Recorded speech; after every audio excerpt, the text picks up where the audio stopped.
Hello everyone, मैं अनामिका शर्मा आज फिर आपके पास एक नई टॉपिक के साथ।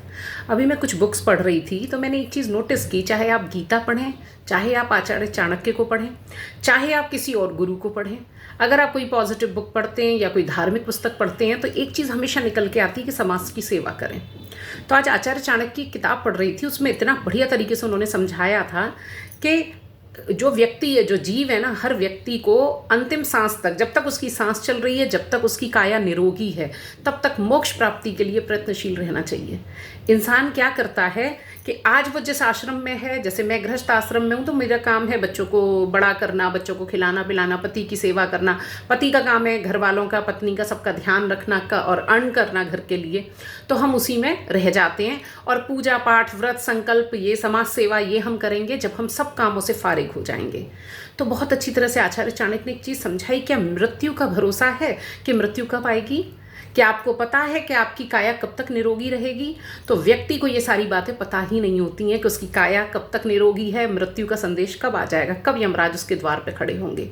तो जब तक उसकी काया निरोगी है, जब तक उसकी सांस चल रही है, जब तक वो स्वस्थ है, तब तक उसको मोक्ष प्राप्ति के लिए प्रयत्नशील रहना चाहिए। मतलब दीन दुखियों की, समाज की सेवा करनी चाहिए और ज़रूरतमंद जो हैं उनकी ज़रूरतों को जितना पूरा कर सकते हैं उसमें प्रयत्नशील रहना चाहिए।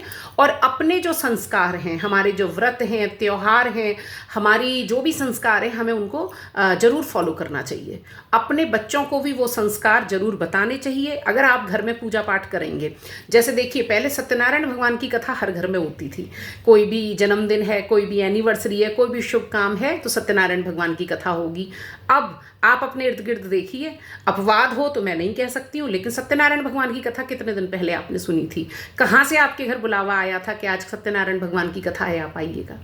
तो हम क्योंकि अपनी ज़िंदगी के आपाधापी में इतने बिजी हो गए हैं, अपने रूटीन में इतने बिजी हो गए हैं कि हम कहीं ना कहीं अपने संस्कारों को पीछे छोड़ते जा रहे हैं।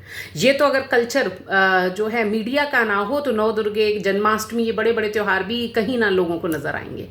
तो ऐसा ना हो कि हम अपने संस्कारों को छोड़ते जाएं और कहीं सिर्फ अर्निंग के चक्कर में या सिर्फ फैमिली तक हम सीमित रह जाएं, समाज को इग्नोर करें। क्योंकि समाज की जिम्मेदारी भी हमारी पर्सनल जिम्मेदारी होनी चाहिए।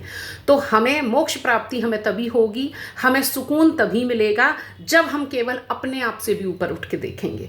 तो आचार्य चाणक्य ने बहुत अच्छे तरीके से एक श्लोक में बताया कि आप जब तक सांस चल रही है, निरोगी हैं, समाज का कल्याण करते रहिए जिसमें आपको सुकून मिलेगा।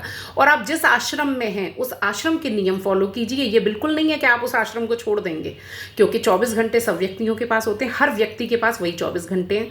तो आप अपने नियम जो आश्रम के हैं वो पूरे कीजिए, कमाई कीजिए, क्योंकि पैसों के बिना तो कुछ भी नहीं होता है, समाज सेवा भी नहीं होती है।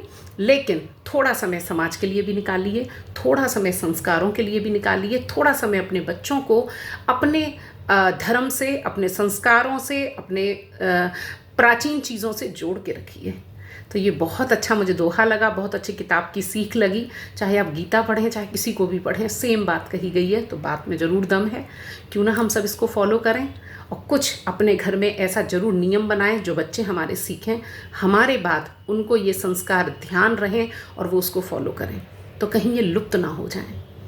आज के लिए इतना ही, फिर मिलते हैं एक नए विचार के साथ। नमस्कार।